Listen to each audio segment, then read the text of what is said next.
Welcome back to the Hellscape Garden.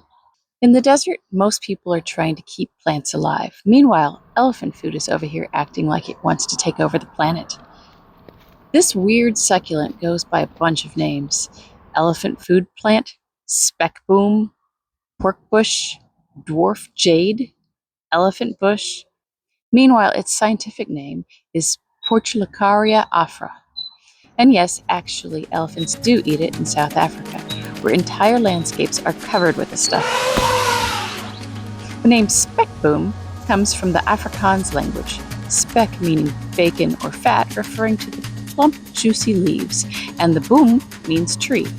So technically people are out there growing a bacon tree, even though it doesn't taste like it. Spekboom has a pretty wild backstory. It comes from South Africa, especially the Eastern Cape, where it grows across dry, rocky landscapes alongside acacias and aloes and all the other plants that look like they can survive the collapse of civilization. For thousands of years, it has been eaten by wildlife, and especially elephants, which can strip huge amounts of it while wandering through the brush. This mostly unkillable plant responds by growing back aggressively. In recent years, Spekboom has become famous for another reason: carbon capture. Researchers found that it is unusually efficient at pulling carbon dioxide out of the atmosphere because it can switch between different types of photosynthesis depending on conditions. Basically, this thing is out there running advanced survival software while other plants faint dramatically in 108 degrees. People use the leaves in salads, salsas, soups, pickles, chutneys, and drinks. Traditionally, it has been used in folk remedies for dehydration, heat exhaustion, sore throats, mouth infections, insect bites, and skin irritation. The leaves contain vitamin C, antioxidants, and moisture, which probably explains why they taste bright and tangy. If grown large, it's useful as a living shade cover and erosion control, or hanging basket filler because it kind of pours out the edges, and livestock, or for foraging people like us. Sometimes people even shape it into hedges. Now, before anyone runs outside with ranch dressing and bad ideas, make absolutely sure that you have Portulacaria Afra and not a jade plant. The real jade plant, Crassula ovata, looks similar, but it is not considered edible. Elephant food has thinner stems, smaller, softer leaves, and usually a more sprawling growth habit. Jade leaves tend to be thicker, chunkier, and more upright. Learn the difference before eating anything, and perhaps use a plant identification app as a second or third opinion.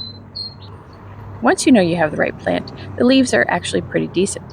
Slightly tart, slightly crunchy, a bit lemony, and refreshing.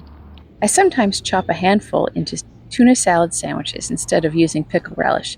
It sounds ridiculous until you try it. Then suddenly you're the person harvesting hedge clippings for lunch. Another way you can eat it is in a salsa. Diced tomatoes, onion, jalapeno, cilantro, lime juice, salt, and a generous handful of chopped Spekboom leaves. It's good with chips, tacos, grilled meat, or eaten directly over the sink if you have no self-control. And yet another recipe would be like an elephant food lemonade. Muddle a handful of leaves into lemonade or sparkling water. The leaves have a naturally tart flavor that almost tastes pre-installed with citrus. Some people blend them directly into green smoothies, but I prefer it more as a herbal accent, unless you enjoy hedge clipping smoothies. If it's Friday night, on the other hand, replace that lemonade with lemon juice, soda water, and vodka or gin. Now that you're convinced that it's worth your effort to grow this plant, let me tell you how it grows. This plant is almost offensively easy to grow in Phoenix. Forget to water it? Fine. Blast it with heat? Fine. Break off a branch accidentally? Congratulations, now you have two plants. You can basically stick cuttings in a glass of water, let the roots grow, pop it into the dirt, and walk away like some sort of succulent wizard. People online always talk about the flowers, too. Tiny pink blooms supposedly cover mature plants under the right conditions. I'm not sure what those conditions are, but I will let you know when I find out. I have never once seen it flower. Not once. I've seen photos. I've Googled it.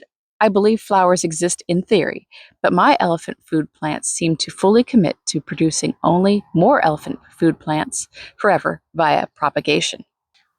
Check out this propagation station I made out of old test tubes and a Palo Verde branch. But this is part of why I like it. It's edible, weirdly resilient, easy to propagate, handles brutal desert heat, and gives that strong, abandoned post apocalyptic courtyard energy, which is basically the entire mission statement of the Hellscape Garden. So, thanks for joining this episode of the Hellscape Garden. Please like and subscribe, and don't forget to share to your friends. And I look forward to making more episodes.